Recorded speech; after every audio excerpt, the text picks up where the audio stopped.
from limb! Limb from limb! Hello there. This is where the fun begins.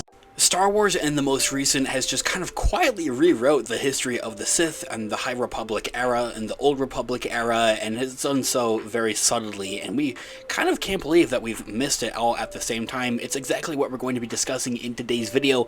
We, of course, are going to go ahead and hop right on into it, break it all down for you guys. There's been a lot of High Republic and Old Republic connections from Star Wars Skeleton Crew, a lot of different references within the last couple of episodes, especially. As I had mentioned, it's exactly what we're going to be discussing in today's video, breaking it all down for you guys with everything that we know and everything that we'd be anticipating right now. Before we do though, however, grab that subscribe button if you haven't already, as we're discussing and covering all types of Star Wars related news, leaks, rumors, theories, and breakdowns here on the channel. So if you guys are into any of that, go ahead and grab that subscribe button today. Make sure you hit that notification bell as well to be notified for when we have new videos dropping here on the channel almost daily. There is a lot of Star Wars news and stuff going around. It can be a lot to keep track of. It's exactly why we are here, not just to keep you guys updated with everything, but also break it down for you guys and get a better understanding. As always, I really appreciate all of the support. Okay, so in this video, we are going to be taking a quick read from ScreenRant.com as an overall garnering source. I'll have their article linked in the description down below for you guys to check out there as well. Star Wars Skeleton Crew Episode 5 contains a subtle hint to the history of the Sith, revealing their true role in the High Republic era. The Jedi defeated the Sith 1,000 years before the Skywalker saga, presumably, or so that they had thought so. Darth Bane survived, and he had recreated what was around the Sith of the Rule of Two, an approach that he had hoped would prevent the infighting that had led to their defeat, the corruption and the pretty much crumbling in from the inside out.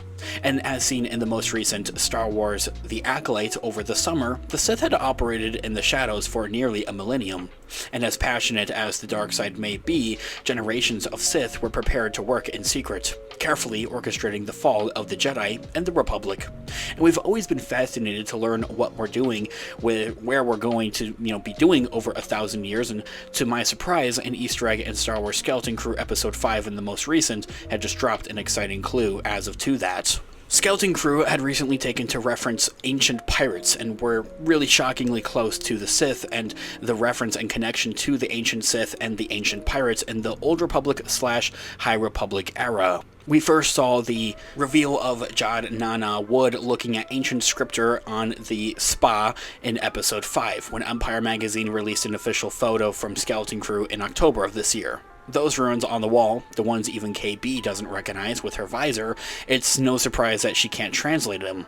They're written in the ancient language of Yorkitiat, sometimes known as the Old Tongue, dating back to before the Jedi Order itself. The Old Tongue was adopted by the Sith, so in other instances it's almost referred to as Sith language.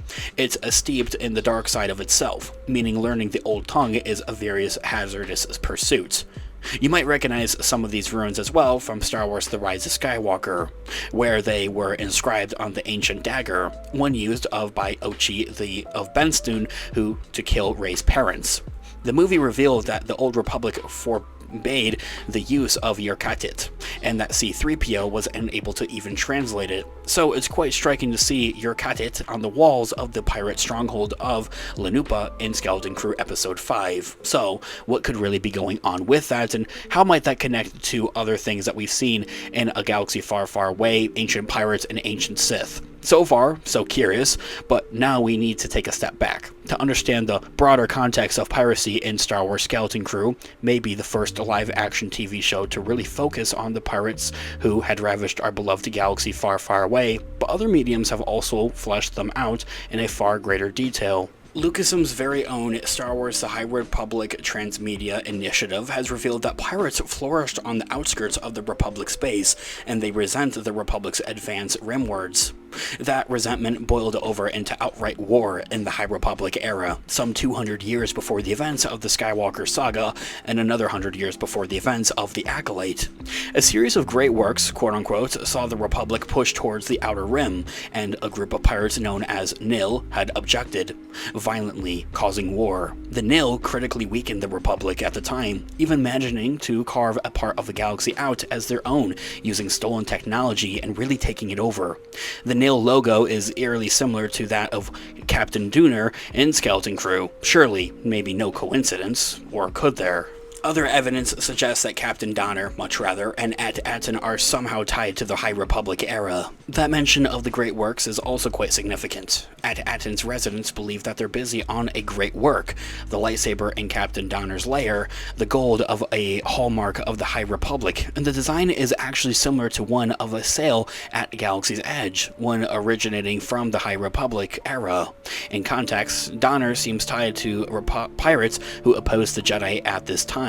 And whether it's directly or indirectly, many fans are scratching their heads and asking as to where the Galaxy's Pirates of a Sith could be with that plot.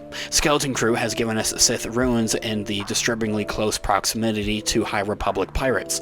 At first we assumed that it was just a coincidence. Perhaps Captain Donner found an ancient Sith world, and we reasoned with that, and even speculated that Donner's lair on Lunupa in Episode 5 was once a Sith stronghold, and it very well could be still. That possibility in itself is a chilly one, because it would mean groups such as the Nil were likely basing themselves at Sith hideouts or strongholds, and Stepid and the dark side. We wondered whether they even learned Yurkaet, the language, knowing the Republic couldn't or wouldn't be able to translate it. But what if there's another explanation? What if the pirates were themselves a Sith plot? We've long noticed the similarities between the Jedi War with the Nil and the Clone Wars. The Jedi emergency protocols evoked during the former crisis were the same ones that Palpatine took advantage of when he had militarized the Jedi in Attack of the Clones. And foolishly would assume this was merely a coincidence, but Skeleton Crew raises the possibility of that what the similarities were deliberate. Could the pirates have been a test run for the Sith, essentially, a way to learn the weaknesses of the Jedi? A great thing is the manipulation wouldn't even need to be quite obvious. If some pirates were indeed based at Sith strongholds at this time, then the Sith Lords of the High Republic era would surely know how to get past their defense and watch. They'd be able to manipulate the pirates through the Force as well, encouraging their hatred of the Jedi. Even the Force predators known as the Nameless, monstrous creatures used by the Nil at the time as well, wouldn't be a problem. Palpatine knew how to hide his Force presence, and the accolade confirmed the Sith of the High Republic knew the trick too. And if we're right, Star Wars Skeleton Crew has kind of just offered an important clue to a mystery that's been bugging at us since we were first introduced to the High Republic era to begin with. Where are the Sith?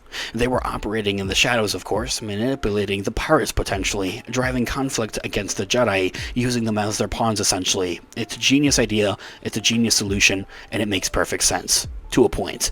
It's all a theory though. Let me know what you guys may all think in the comments down below. Would love to hear what you guys are all thinking. Thanks so much for watching today's video. Of course, this has been an unofficial Star Wars. Let me know all of your thoughts and opinions in the comments down below. Different theories as well. I'm all ears. Let's discuss. I love to hear what you guys are all thinking. Also, leave a like on the video as it really does help out the channel. I really appreciate it. Make sure you also check out our merch shop. Use our codes Ahsoka in all caps to get some cash off of your orders. I also have some Amazon affiliate links in the description down below, so if you're looking to buy something from Amazon, whether it's a gift or something for yourself, check out our available links in the description down below. It helps out the channel at no additional cost of yourself and really means a lot. I'll continue to keep those links updated so they're always changing, so make sure you check them out for what new products we may have available. With whatever way you decide to support the channel, whether it's simply watching today's video or even purchasing a product, it means the absolute world to me. So thank you guys so much. I'll catch you guys in the next one. Have a great one. May the Force be with you as always. Peace out. Goodbye, old friend. May the Force be with you.